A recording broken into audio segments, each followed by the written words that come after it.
Hey there, welcome back to Science. So as many of you may recall, one of the big themes in my science classes is being able to critically think, being able to assess an argument, the validity of an argument. I've got another assignment for us that's a little bit off the basic unit, but it was just too pertinent not to turn into an assignment. So last weekend, you may have heard in the news, an interesting thing happened. The United States passed Italy to have the total number of deaths due to the coronavirus. Interesting number, but the statistic itself is problematic in many, many ways. One of the things I'd like to address, let's just pretend that the numbers from each country actually are valid. So they actually know the total number of deaths due to the coronavirus. We probably don't. Let's pretend that we do, and let's pretend that all the deaths have been accounted for properly. Even with that, the statistic is problematic. However, and it pains me to say this, a friend of mine from college, yes, he's an engineer from Michigan Tech, posted the counter to this statistic by suggesting this as a counter argument. The original statistic is useless.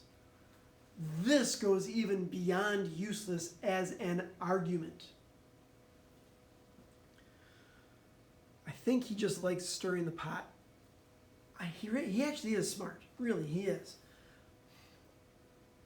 In my little thinking to this, in my response in my head that I did, I thought, you know, Craig, even my high school freshmen know that this is not a valid argument to that original statistic.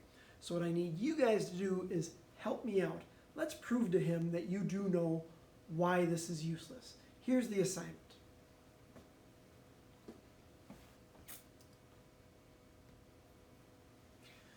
So that original number, the number saying that the United States passed Italy in total number of coronavirus deaths, it is definitely problematic. I'd like you to describe just one thing that is misleading about that statistic. Be specific. Problem number 2, what is the problem with using the geographic areas of the United States and Italy to attempt to answer problem number 1?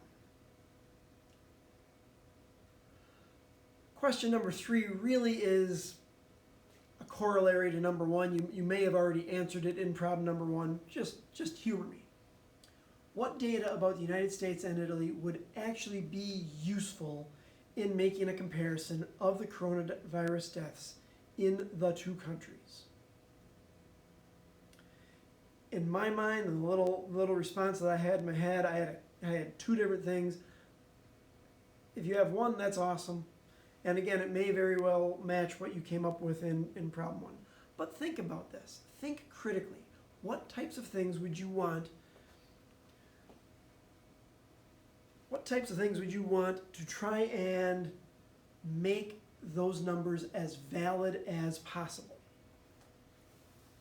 Think about how you would try to keep variables as constant as possible. When you answer this, please don't use any political arguments.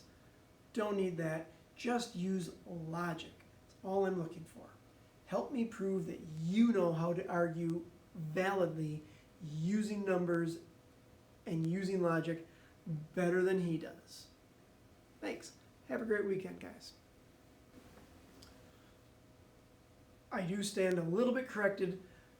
This does have a little bit of value, a humor value, because a great question was asked, why is Italy kicking Texas?